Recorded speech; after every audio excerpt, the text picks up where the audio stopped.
రాబోయేది జగన్మోహన్ రెడ్డి గారి రాజ్యం. ரொம்ப కష్టం బ్రో.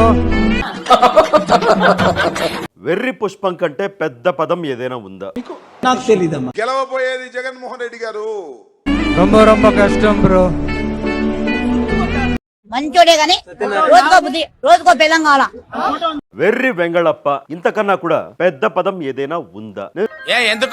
ఎందుకంటే వైఎస్ఆర్ కాంగ్రెస్ పార్టీ సీనియర్ నాయకులు మాజీ మంత్రి ఒక ఆయన సోషల్ మీడియాలో ఇప్పుడు బాగా ట్రెండ్ అవుతూ ఉన్నారు.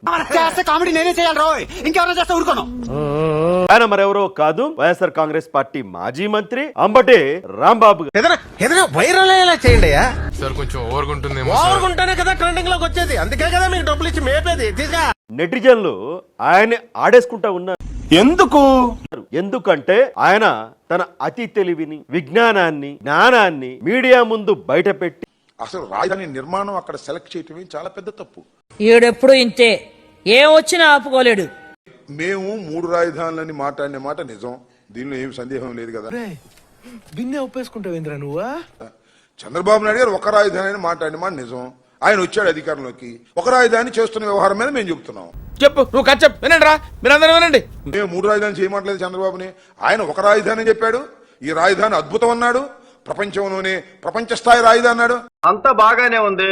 మా కర్మ కాకపోతే ఆంధ్రప్రదేశ్ కి ప్రపంచ స్థాయి రాజధాని ఎందుకయ్యా స్వామి? అంటే ఢిల్లీ కన్నా పెద్ద రాజధాని అనమాట, అంతేగా?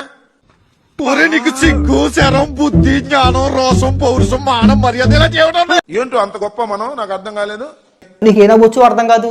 నీకు ఏదైనా చెప్తే సంజన చెప్పాలి, అంటే సుకన్య చెప్పాలి.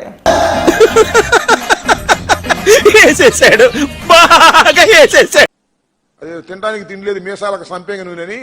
ఇదిగో పెద్ద వెర్రి పుష్పం అయ్యారు. అంతకన్నా సరే పెద్ద పదాలు ఏమైనా ఉంటే కమెంట్ రూపంలో పెట్టండి. రైతులకు గిట్టుబాటు ధర లేదు, సంక్షేమ కార్యక్రమం అమలు చేసే శక్తి లేదు. అటు చూడు బే. చంద్రబాబు నాయుడు పరిపాలన రైతుల విషయాన్ని ఎలా ఉందంటారు? బాగుంది. చెప్పే పని లేదు, వంచిన చేసే పని లేదు. అన్నం తినే వాళ్ళు ఎవరు ఆయన వంచిన చెప్పలేదమ్మా. రాజధాని సింగపూర్ లాంటి రాజధాని, యూకే లాంటి రాజధాని, లండన్ లాంటి రాజధాని ఎందుకంటే మనకి నెత్తినేసి కొట్టుకోనా? నాకు అర్థం కాలేదు. ఏదైనా చెప్తే సంజన చెప్పాలి, అంటే సుకన్య చెప్పాలి. దాని గురించి మాట్లాడితే నా నోట్ నుంచి మంచి మాట్లాడారు చెప్తానా. అటు చూడు బే. ఆ క్యాపిటల్ సిటీ చుట్టూ ఒక యూఫోరియాను క్రియేట్ చేస్తాం. మోడల్ సిటీ పూర్తిగా ఏ వాషింగ్టన్ డీసీనో ఇటువంటి మహానగరాలను తీసుకొని వచ్చి ఇక్కడ పెట్టే అవకాశం ఉన్న పరిస్థితి. అనవసరంగా ఏదో కర్మ కాకపోతే ఆంధ్రప్రదేశ్ కి ప్రపంచ స్థాయి రాజధాని ఎందుకయ్యా స్వామి? సరవల బోర్డు కనకాంబరం, నీకు ఇంకా కుర్రతనం పోలేదురా. నువ్వు కాన్వెంట్ ఎక్కువ, కాలేజీకి తక్కువ. ఏంటో అంత గొప్ప మనం, నాకు అర్థం కాలేదు. ఏం చేసుకుంటాం? లండన్ లాంటి రాజధాని, సింగపూర్ లాంటి రాజధాని. ఎంత మూర్ఖత్వం, ఎంత ధైర్యం! వీళ్ళ మనల్ని పాలించేది, వీళ్ళగా అధికారం. ఇలాంటి పెద్ద మనుషులుగా నేను ఆశ్రయిస్తుంది. చాచా, వీళ్ళంతా చూడాలి. వీళ్ళకి మనల్ని పాలించే అధికారం లేదు. మొన్న ఇప్పుడు రామచంద్రయ్య అని ఒక ఆయన ఉన్నాడు, మీరు చూసే ఉంటారు. ఆయన ఏం చెప్పాడంటే ప్రపంచంలో ఏ రాజధానిలో కూడా నీళ్లుతో నదిలో పోసే పరిస్థితి లేదంట. ఏం చేసుకుంటాం? లండన్ లాంటి రాజధాని, సింగపూర్ లాంటి రాజధాని. వాళ్ళిద్దరు చెప్తే నీకు అర్థమవుద్దురా. నీకు ఇంకెవరు చెప్పినా కానీ నీకు ఏది అర్థం కాదు. ఎంతసేపు ఏదో రోట బతుకు మన బతుకంతా ఈ కొంపలు చూపుతారు కదా సరిపోద్ది మనకి. ఇంక నీకేం అర్థమైపోద్ది? ప్రపంచంలో ఎక్కడా లేని మాలోకం వాళ్ళందరూ నాకే తగులుతారు. పిలిచావన్నా? మాలోకం అనగానే కరెక్ట్ గా కనెక్ట్ అవుతారా? వాళ్ళ బాధ ఇంత అంతా కాదు. ఈ రాజధాని నిర్మాణం పూర్తి కాదు, రైతుల గోడు వినేవాళ్ళు లేకుండా పోతాడు. మంచి మాట మాట్లాడవరా? జఫానా జఫడా ఏంటది? జఫానా జఫడా తిట్టొద్దా? తిట్టద్దు.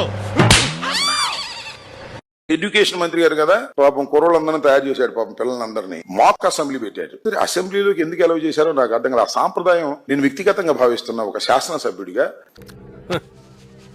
ఈ దౌర్భాగ్యం ఏంటంటే నీకు తెలియదురా అని నేను చెప్పాలనుకోవటం. స్పీకర్ కూర్చునే చైర్లో బయట పెట్టారా? బయటనా? తెలియకపోతే తెలియదని అది ఒప్పుకోకపోవటం. చేసుకోమని ఎవడన్నా మొన్న కూడా డ్రోన్స్ చేసుకున్నారుగా.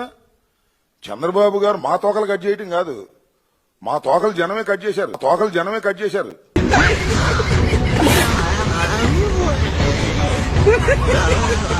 చూద్దాంలే. చూడటం కాదండి, మీరు చెయ్యాలంతే.